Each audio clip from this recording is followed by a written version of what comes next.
In the dying years of the 17th century, Russia was a world unto itself, a vast frozen empire stretching across an almost incomprehensible expanse of steppe, forest, and tundra, ancient, proud, and deeply resistant to the winds of change blowing in from the west.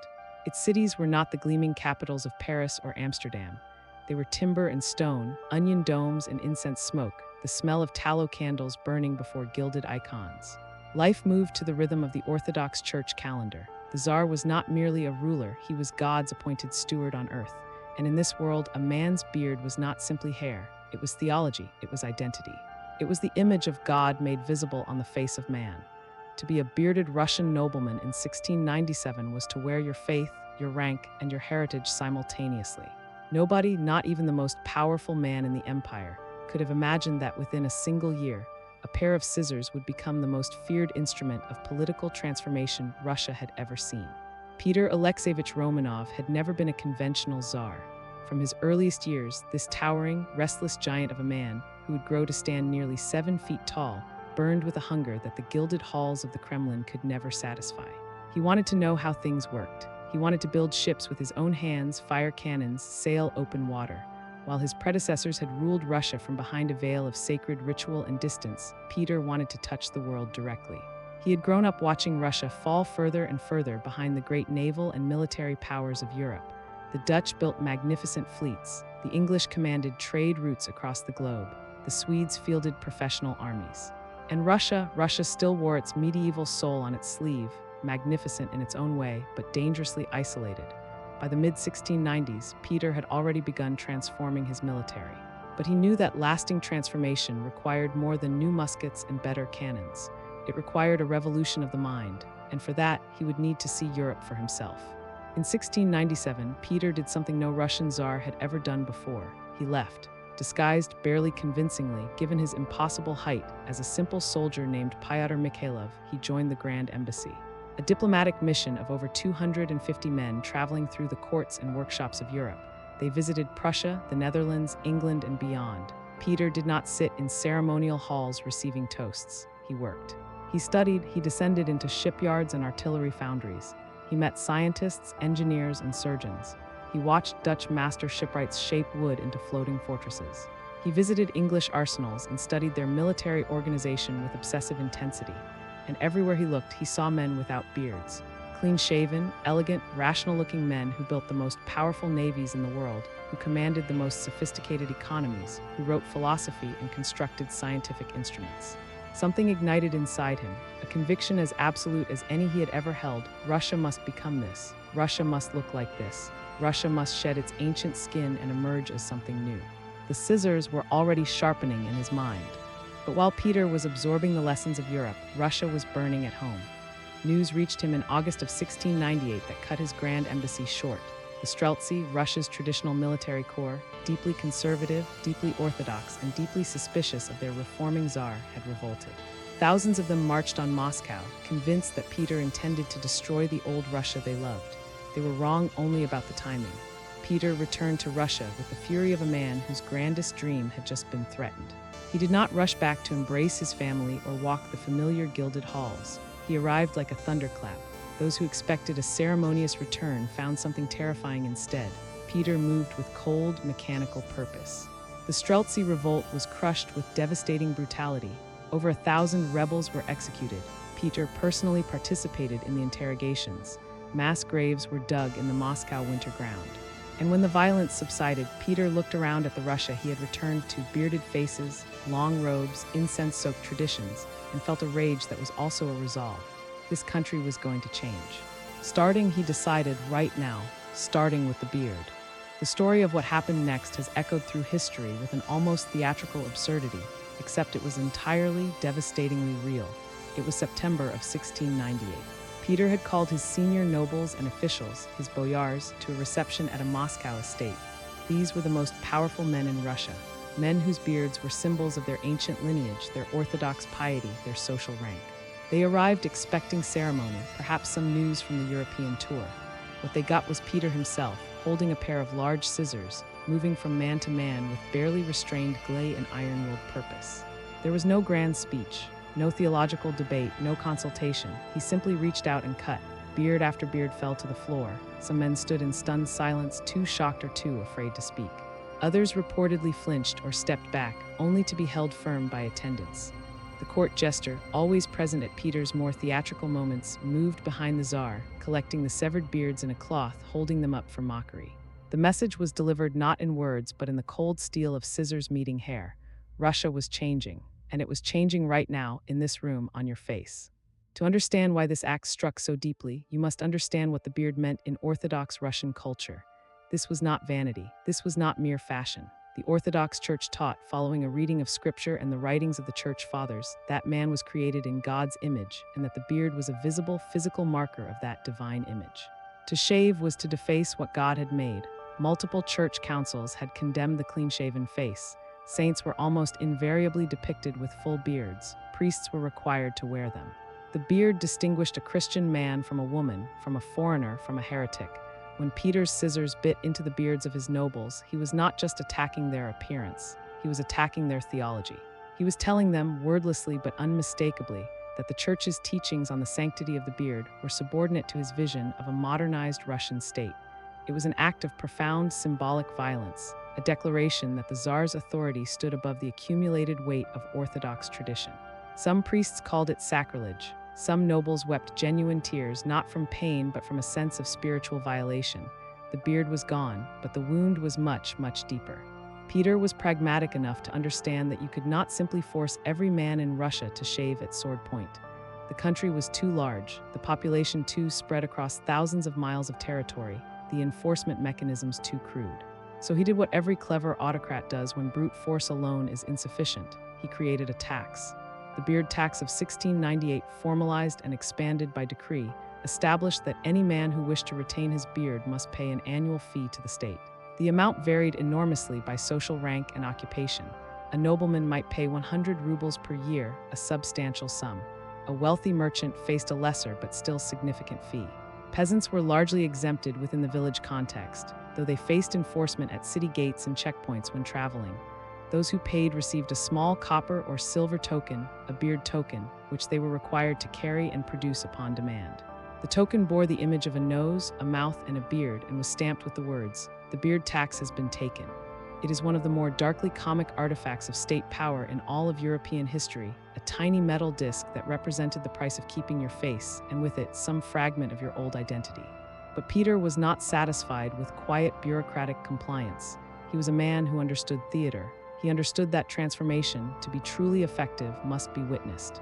And so across Moscow, and eventually in other major Russian cities, scenes of extraordinary public spectacle began to unfold. Officials and soldiers were dispatched to public squares, marketplaces, and city gates with one specific mission: find bearded men of the appropriate rank and shave them. On the spot, in front of everyone, imagine the scene. A boyar, a man of ancient noble blood, a man whose grandfather had bowed before the Tsar's grandfather in these same streets, suddenly seized by two soldiers while buying bread. Forced to sit on a wooden bench dragged into the middle of a square. A barber approaching with scissors and razor. A crowd gathering, the scrape of metal against skin. The noble's beard, his identity, his theology, his inheritance falling into the mud and snow. And the onlookers, some laughing nervously, some watching in horrified silence, some nodding with grim satisfaction. The cut hair was sometimes paraded, sometimes it was stuffed mockingly back into the humiliated man's coat. The message was unmistakable. No rank, no lineage, no piety could shield you from the new order. The Tsar's vision was now the law written on your face. But not everyone submitted quietly. Resistance to the beard decrees took many forms, and not all of them were visible. In private homes, in monastery libraries, in the back rooms of merchant guilds, voices rose in protest and lament. Some clergy condemned the beard shavings as an attack on orthodoxy itself, a heretical act committed by a czar who had, in their view, returned from Europe infected with the godlessness of the West. Old believer communities, the deeply conservative Orthodox schismatics who had broken from the mainstream church decades earlier, saw the beard tax as absolute confirmation of their worst fears. That the Tsar of Russia was the Antichrist fulfilling prophecy by defacing God's image on the faces of men. Some old believers reportedly chose to have their severed beards buried with them rather than face God's judgment beardless in the next life. Other men fled to remote provinces, to Siberian settlements, to the fringes of the empire where the long arm of Peter's enforcers could not easily reach. Some bribed officials, some forged beard tokens. The resistance was rarely organized, rarely violent on this particular issue, but it was deep, genuine, and remarkably widespread. The scissors had cut through the beard, but underneath, resentment grew like roots through frozen ground. Amid the chaos and spectacle, one crucial distinction emerged from Peter's beard decrees that reveals the complex social calculus behind the reform. The peasantry, the vast majority of Russia's population, the serfs and free farmers who worked the land, were largely spared from the beard tax's most aggressive enforcement in their home villages. For Peter, the target of the westernization campaign was primarily the elite, the nobility, the merchants, the officials, and the military men whose appearance in public life shaped the image of Russia. The peasant's beard could wait. This was not mercy, it was strategy. Peter understood that attempting to shave every peasant in Russia was logistically impossible and potentially catastrophic in terms of social stability.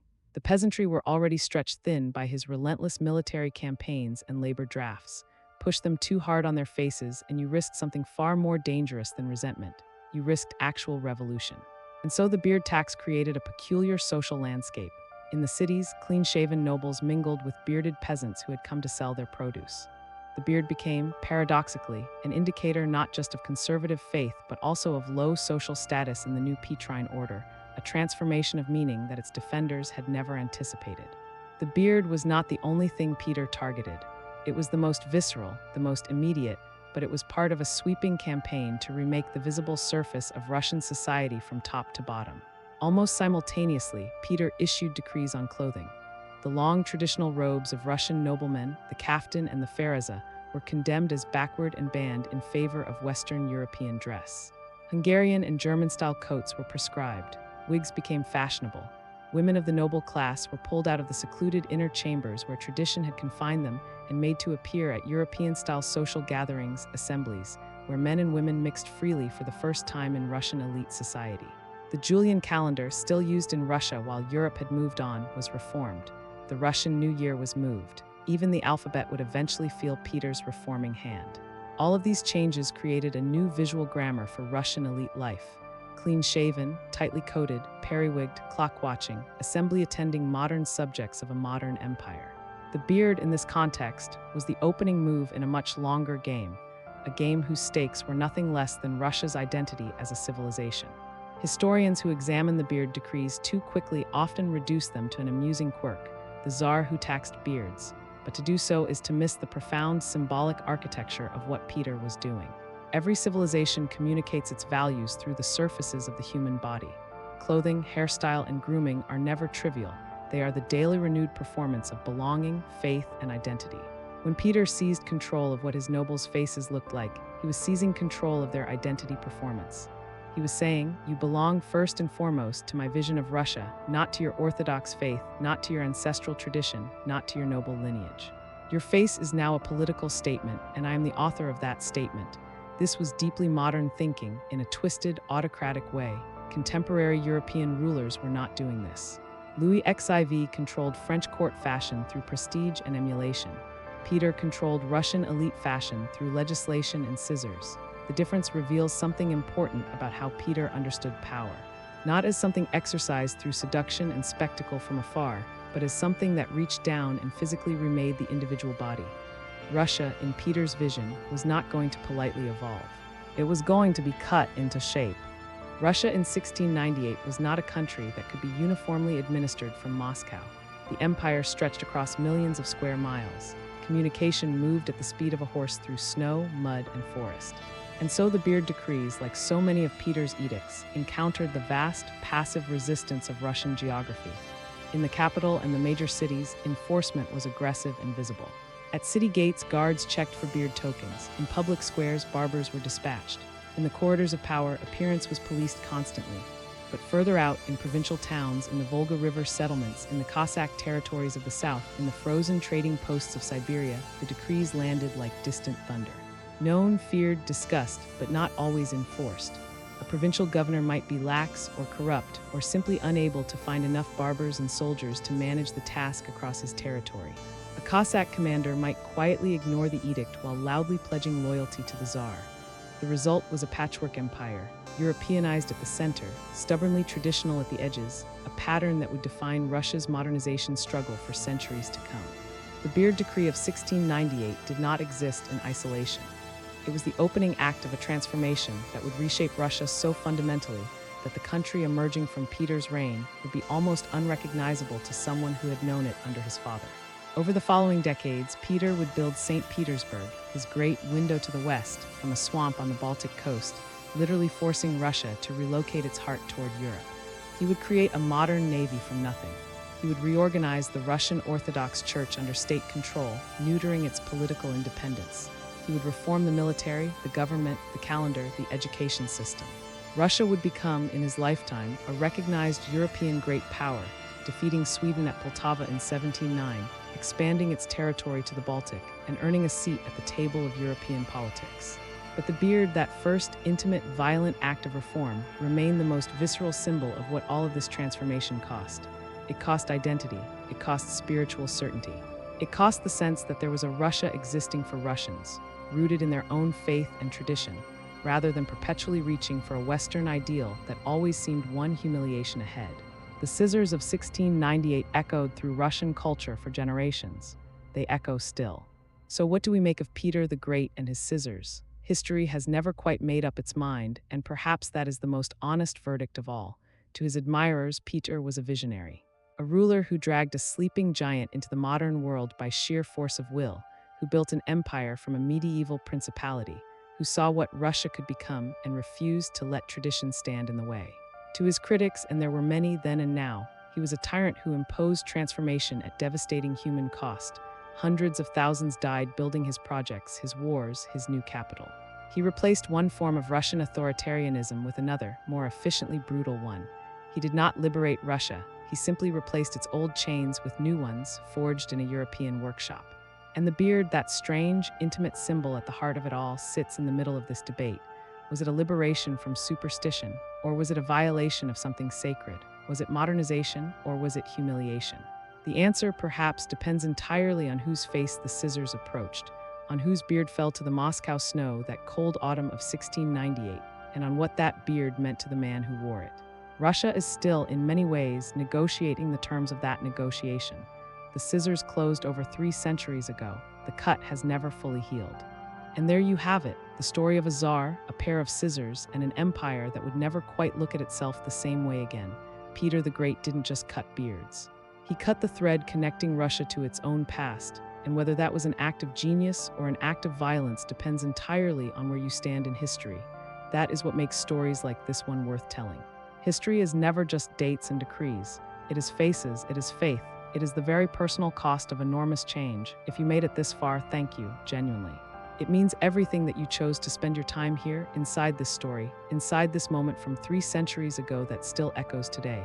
Now, I want to hear from you. Drop a comment below and tell me. What history subject are you most fascinated by? A forgotten empire, a mysterious figure, a battle that changed the world, a civilization that vanished overnight? Whatever it is, write it down. Because our next video might be your idea brought to life. Every great story starts somewhere, and yours might be the one we tell next. If you enjoyed this video, please like and subscribe. It helps this channel more than you know, and it means we get to keep diving into the stories history almost forgot. Hit the notification bell so you never miss the next one. Until then, keep questioning, keep exploring, and remember, the past is never really over. It is simply waiting for someone to listen.